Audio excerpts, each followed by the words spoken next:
2025 est déjà terminé, ça a été une année folle, une année où j'ai appris plein de choses et lancé plein de projets. Pour commencer, j'ai lancé mes toutes premières formations d'escalade et ça c'est quelque chose dont je suis assez fier. Au début, évidemment, il y avait la peur du regard des autres parce que, soyons honnêtes, 2 minutes, mais acheter des formations en ligne d'escalade pour progresser, et même en 2025, c'est pas quelque chose qui se fait réellement, en tout cas en escalade. Et puis il y a eu aussi les critiques, les remarques, les personnes qui dévalorisent ton travail sans avoir la moindre idée du temps, de l'énergie et des heures que tu peux passer, que tu peux investir dans un tel projet. Sinon, 2025 m'a aussi appris à être plus tolérant, plus gentil avec moi-même parce que, comme tout le monde, comme toi, j'avais en début d'année des objectifs. Certains d'entre eux ont été atteints, d'autres pas du tout. Je pense notamment à mon trip d'escalade en Espagne où j'ai voulu enchaîner un 8B+, et finalement où ça s'est très mal passé. En fait, j'ai complètement échoué et je l'ai pris un peu comme une déception, je dirais même pire, comme une trahison envers ma propre parole.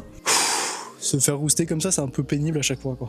Mais avec du recul, j'en ai tiré une leçon essentielle. Tu ne peux pas t'en vouloir de ne pas avoir préparé quelque chose. Dans mon cas, la voie faisait 40 mètres de haut, mais moi je m'étais préparé sur des voies de rési, donc des efforts beaucoup plus courts et beaucoup plus intenses. Donc quelque part, le résultat, il est logique. C'est un peu comme si tu étais un bloqueur et que tu t'en voulais de ne pas être bon en rési, en difficulté. Bref, aujourd'hui avec tout ça, je suis prêt à attaquer sereinement 2026, mais aussi et surtout à continuer de partager ma passion pour l'escalade sur les réseaux. Donc si tu veux apprendre, t'entraîner, évoluer avec moi, tu peux retrouver tous mes conseils sur mes réseaux, sur mon compte Instagram, t'as juste à t'abonner pour me suivre. C'était Carl Jean, porte-toi bien, je te dis à la prochaine, ciao.